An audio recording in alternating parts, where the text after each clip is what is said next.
Le pilier 1 du programme d'action du gouvernement prévoit ceci: renforcer la démocratie, l'état de droit et la bonne gouvernance.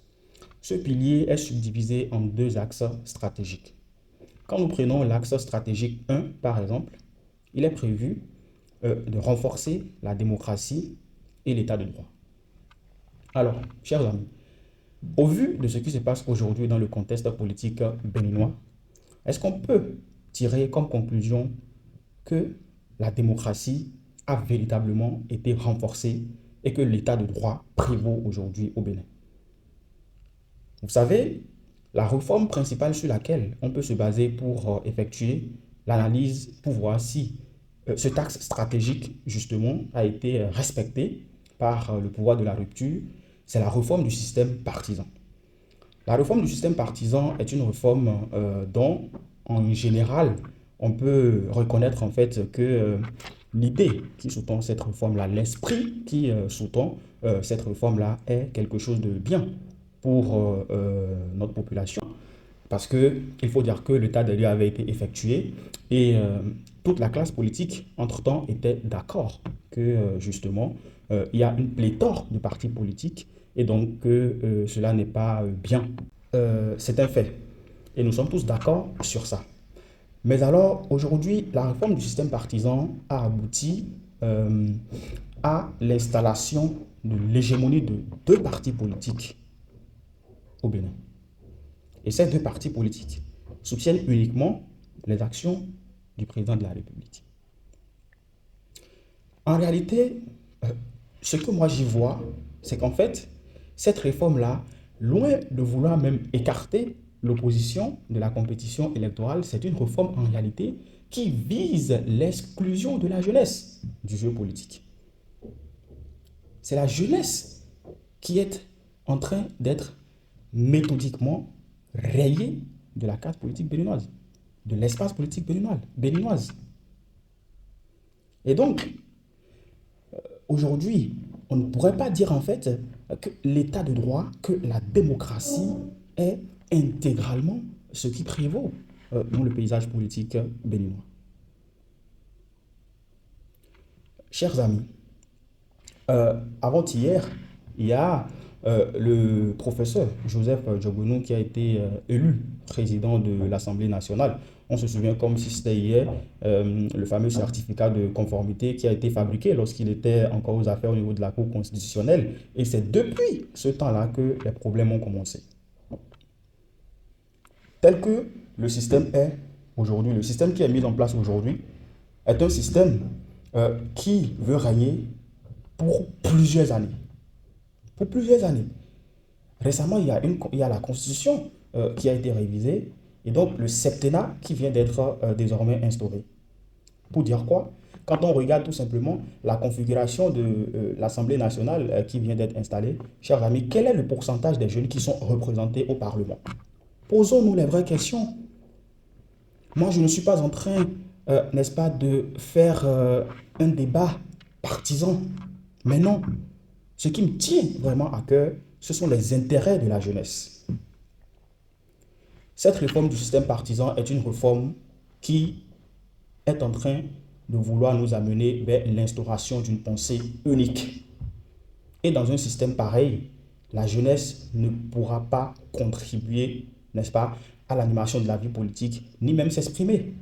Aujourd'hui, lorsqu'on regarde le paysage politique béninois, quel est le pourcentage des jeunes qui participent réellement à l'animation de la vie politique?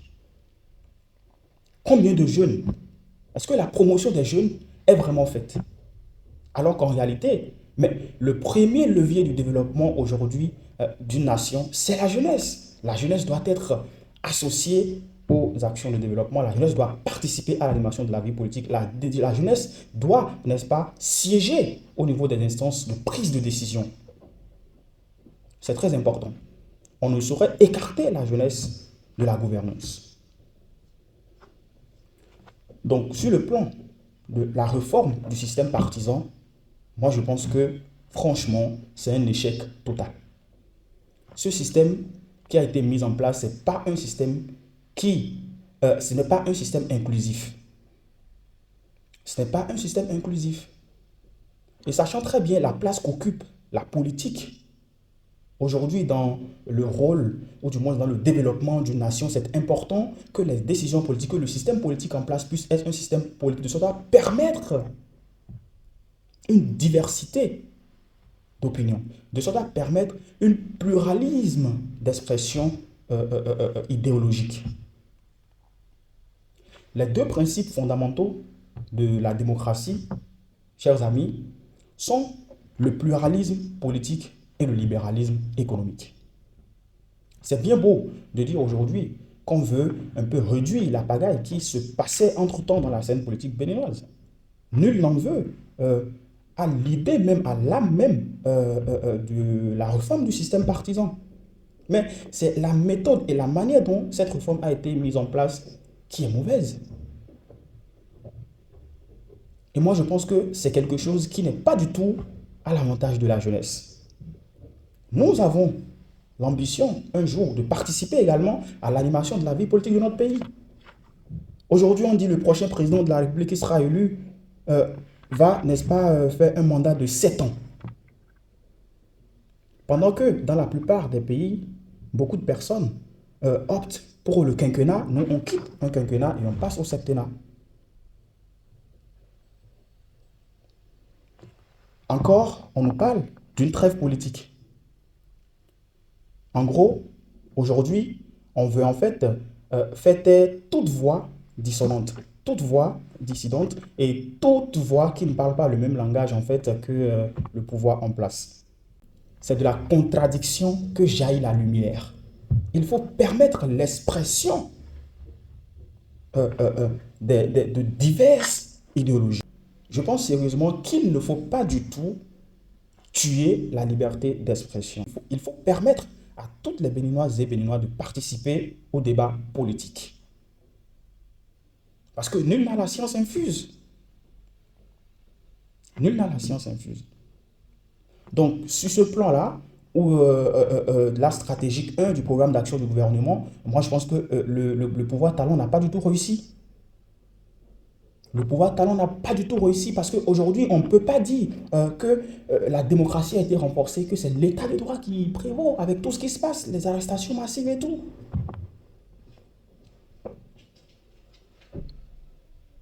Par contre, lorsqu'on prend l'axe stratégique 2 du programme d'action du gouvernement, il est prévu la consolidation de la bonne gouvernance. Et sur ce chapitre-là, j'ai relevé quand même beaucoup de points positifs qui peuvent, n'est-ce pas, être à l'actif du gouvernement et du pouvoir de la rupture. Lorsqu'on prend par exemple la modernisation de l'administration publique, aujourd'hui c'est quelque chose qui est un fait, c'est quelque chose de réel. Il y a plusieurs édifices publics qui ont été mis en place, qui ont été construits. Et je pense que c'est quelque chose de bien pour notre nation, c'est quelque chose de bien pour le pays. Je veux nommer par exemple la cité ministérielle, les cités administratives, hein, et également les monuments historiques tels que la place de l'Amazone et bien d'autres choses. Hein. Il y a également les asphaltages, les routes qui ont été construites. Il y a des efforts quand même. Il faut dire qu'il y a pas mal d'efforts qui ont été effectués et c'est important dans notre analyse qu'on puisse souligner cela. C'est important. La réforme visant également la protection de la femme et de l'enfant, oui, aujourd'hui avec la création de l'INF, l'Institut national de la femme, je pense que c'est quelque chose qui est à saluer. Alors, s'il y a un domaine pour lequel moi je tire vraiment chapeau au gouvernement de la rupture, au système talent, c'est le secteur du numérique à travers les efforts considérables que nous avons aujourd'hui remarqués dans la dématérialisation des services publics. Franchement, moi je dis que c'est une très bonne chose parce qu'aujourd'hui, il faut évoluer avec son époque.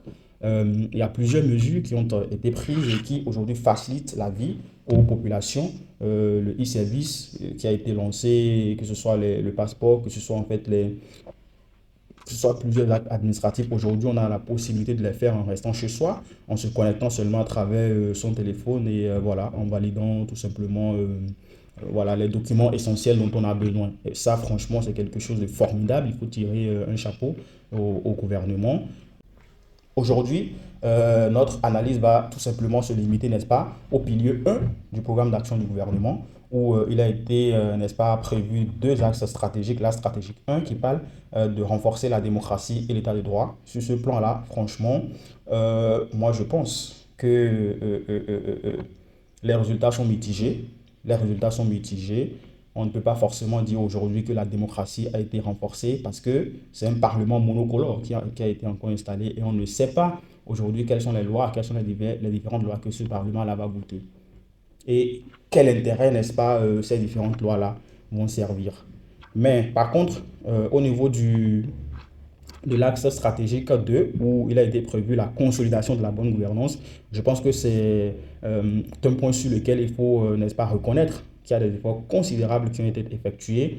Sous le régime Talon, nous n'avons pas vraiment entendu parler des détournements sauvages voilà, qui ont toujours défrayé les chroniques par le passé.